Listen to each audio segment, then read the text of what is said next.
Yes. Nothing in this world is easy. Writing a novel is not easy. Getting your novel published is also not easy. Having that novel made into a blockbuster film is not easy. In fact, nothing in this world is easy. Except for Steve HAYES, tired old queen at the movies. Let's see what he has for us this week, shall we? John! Well, that's about time. Tired old queen at the movies. Johnny, we hadn't done a chick flick in a long time, so I decided to do one of my favorites from the 50s, 1959's The Best of Everything, starring Hope Lange, Suzy Parker, Diane Baker, Stephen Boyd, and my favorite, Joan Crawford, and directed by Jean Negulesco. This was based on a hot bestseller by Rona Jaffe, who had been commissioned to write it by the producer, Jerry Wald. Jerry Wald had done some really big movies. He had done Mildred Pierce, produced it, Johnny Belinda, Humoresque, and Peyton Place, which was the sordid, solid, big, hot, best-selling movie in the 50s. And so he decided, well, I can do this with girls in New York. So he took the formula of 3 girls. Hey, well, we could use a 3rd girl in our place. Which always seems to work in movies. It's been working since 3 Coins in a Fountain. It worked in How to Marry a Millionaire. It worked in Letter to 3 Wives. It's just a great thing. With 2, you kind of have a romance and a sad thing. With 3, you can do a tragedy. So it's always good. Oh, well, I like risky living. Now, this story was shot on location in Cinemascope and Technicolor. The costumes were high fashion. These girls were like the top 3 girls that Hollywood had hopes for. Hope Lange had just come off Peyton Place and got an Oscar nomination. She had been with Montgomery Clift and the Young Lions, and she was pretty, petite, and a really good actress. Suzy Parker was new to movies, but she was the hottest and most gorgeous model of the 1950s. You didn't open a magazine without seeing at least 3 or 4 pictures of Suzy Parker. And Diane Baker was the sweet, sincere young thing who had just come out of playing Anne Frank's sister in The Diary of Anne Frank and the ingenue in Journey to the Center of the Earth. So they had their 3. Bless their clean-cut faces and dirty little minds. Hear, hear.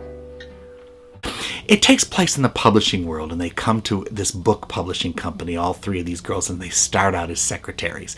Now, Hope Lange hopes to work herself up in the company. Suzy Parker wants to be an actress, so she just comes and she runs off to auditions as much as she can. Greg's a great actress. She's going to be in David Wilder Savage's new play. Well, that's wonderful. I'm only auditioning. And Diane Baker just is kind of looking for a husband and some adventure in New York. People here are so friendly. But isn't that's such a rarity nowadays? People can actually come to New York and just hang out for a couple of years to see what living here is like. Not anymore. Anyway, so each one of these girls has a separate love interest too. Hope Lange is going to marry the guy who was our high school sweetheart who's gone off to Europe. And Suzy Parker starts a disastrous relationship with Louis Jourdan, who's this gigolo director, who just jumps on her right from the very beginning. And Diane Baker hooks up with a real sleazeball played by Robert Evans, who was later a big-time producer, who is the sleaziest of the sleaze, right? Alan, Mark. What did you do that for? Just tinkering. Hope Lange's boyfriend drops her to marry into money over in Europe, and she's devastated. And she hooks up with Stephen Boyd. Now, Stephen Boyd is interesting. He was a Scottish actor. Hot. He'd just come from playing Masala in Ben-Hur's boyfriend. When they made Ben-Hur, Willie Wyler said to Stephen Boyd, I want you to pretend you're in love with Chuck, because we've got to add a little dimension to this, but don't tell Chuck. Look at you. Look at you. You've come back a tribune. When I heard that news, I drank a toast to you. We'll drink another now.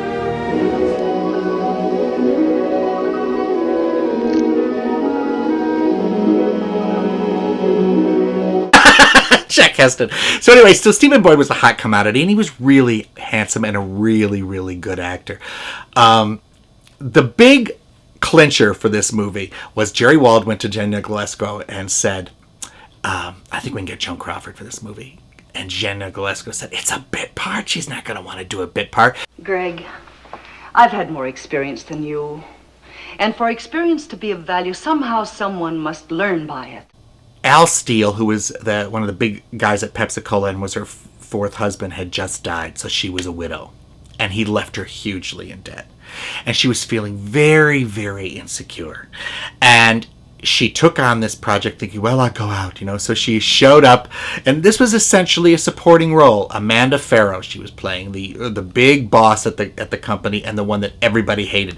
And Joan couldn't help herself. She hated every one of those young actresses. It worked for the movie, but oh man, she and Hope Lange clashed like you can't believe. She was so jealous of Hope Lange, which makes their scenes electric. The first scene when Hope Lange has to, her regular secretary is Suzy Parker, but Suzy's gone on an audition, so Hope Lange, it's her first day of work, has to go in, and Joan is so ruthless with her. You can order me some coffee, black, no sugar. Yes, Miss Farrow. Now, how do I... Dial the operator, ask for the coffee shop. No. It's your desk outside. Before you do that, would you straighten out the files? The T's have gotten all mixed up with the M's somehow. You can do that later. Open the mail first. Joan Crawford almost always in all of her movies had a phone scene. And her phone scene in this is terrific. She talks to her married lover who didn't meet her for a date because he had to stay home with his wife. And she calls his wife, "This is our night." And I will not settle for less. Now you and your rabbit-faced wife can both go to hell.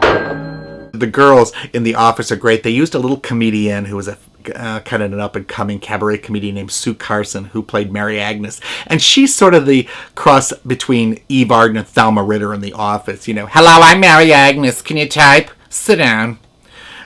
You should hear what my boyfriend says. He says, well, never mind what he says. Ready? They had a scene about abortion, and they couldn't really say abortion, so they were taking you to a doctor.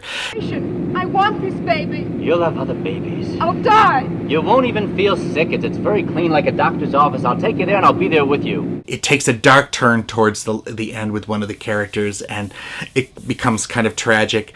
And at the end, it has a lovely, lovely, lovely conclusion to it. And it makes you feel good. It's a wonderful piece of New York nostalgia.